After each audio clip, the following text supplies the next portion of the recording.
What happens when you get an employee on the act of stealing? What is the appropriate steps to follow whenever you get your employee having stolen? Does the law allow you to summarily dismiss that person? No. The law does not allow umwambie wewe kwenda, I have sacked you. So one, you must explain the reasons. You must have, he must be allowed to come with another employee. Once the response has been there, a disciplinary process ends by you either hearing that person, calling the witnesses who saw him steal, or bringing the CCTV footage to show her picking something. Then you can terminate. Once you terminate, you must issue a termination letter providing the reasons for termination. Section 43 requires you must give reasons. You cannot tell somebody, we talk up, I don't want to see you. You must give cogent reasons in writing.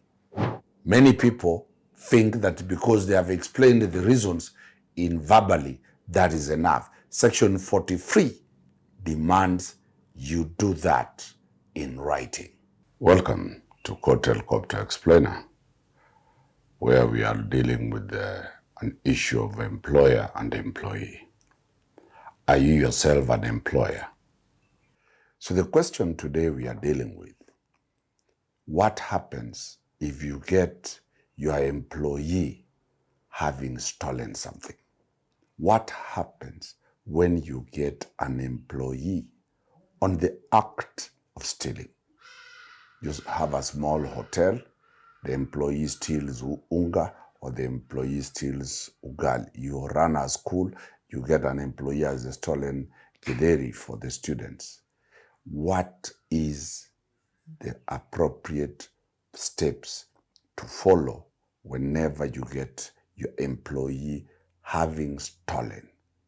People now deserve CCTV footages. The evidence is there. You got the employee stealing. You play the clip to that person. Does the law allow you to summarily dismiss that person? No. The law does not allow umwambie wewe kwenda, I have sacked you. I don't want to see you here. Nisikuone hapa tena Vivian. Wewe tumemalizana. What happens when you have sacked Vivian like that and she goes to the employment court and says that she was not sacked properly under Section 41 of the Employment Act? You'll be shocked. You'll be shocked, I'm telling you, what happens in this matter. Today we are not dealing with the case law. We are dealing with the law as it is. That is Section 41. Says, subject to Section 42(1), an employer shall, before terminating the employment of an employee on the grounds of misconduct. So this theft is provided for misconduct. 2, the other ground is poor performance. For example, this person cannot deliver. Any work you assign that person to do, he's a useless guy. She's useless. She can't do anything. You feel she's a very poor performer. 3, she's incapable of doing anything. Number 1, these are the steps the law provides. 1, you call your employee to a meeting.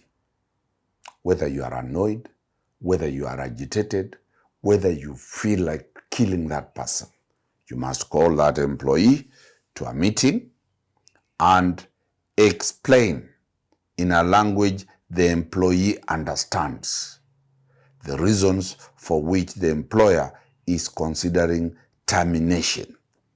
You must call that person. Tell him in a language she understands, not in your language that you understand.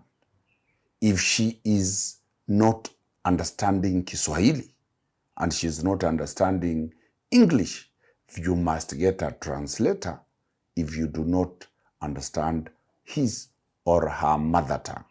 So one, you must explain the reasons. Imagine you have found this person stealing.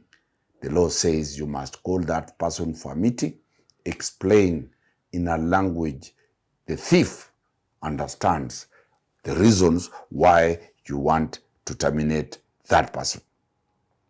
2, the employee shall be entitled to have another employee or a shop floor union representative of his choice present during this explanation.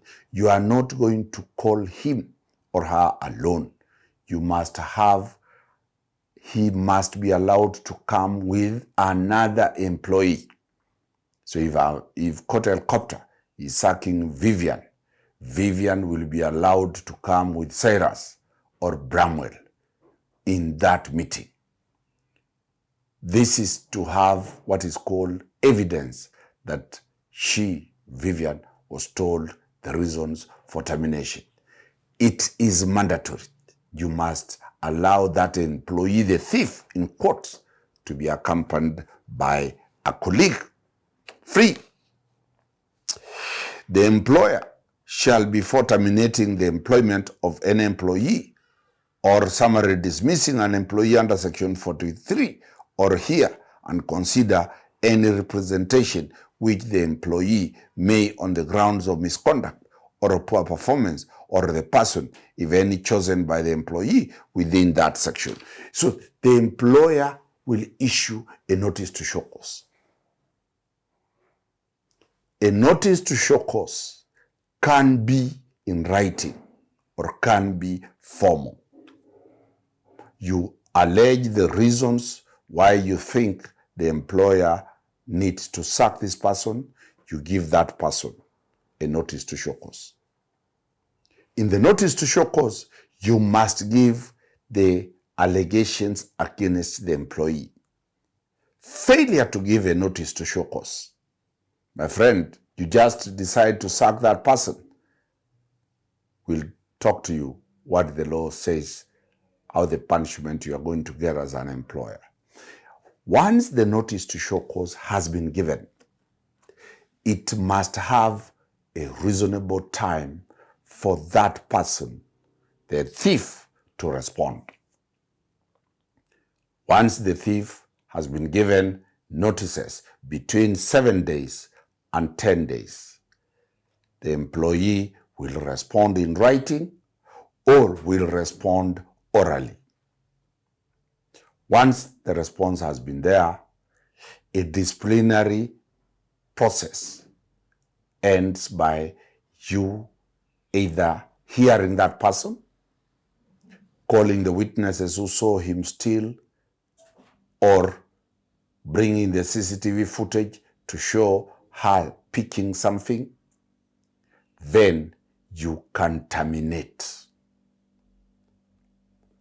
Once you terminate, you must issue a termination letter providing the reasons for termination.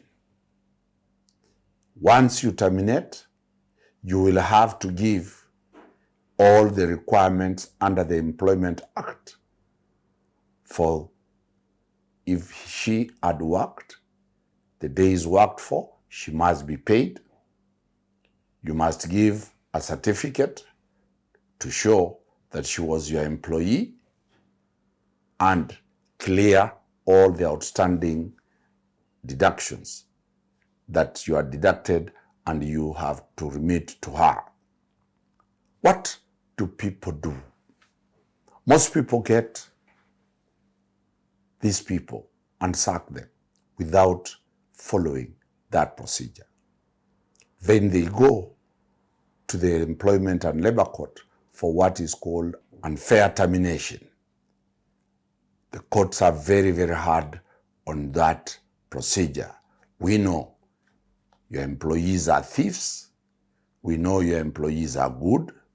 We know your employees have either their personal problems, and you as an employer, you might be having your own problems. But the law says you must follow the due process. What is the import of this? Gachagua survived because he was never heard. He was never heard. Sifuna, the Secretary General of ODM, survived because he was never heard.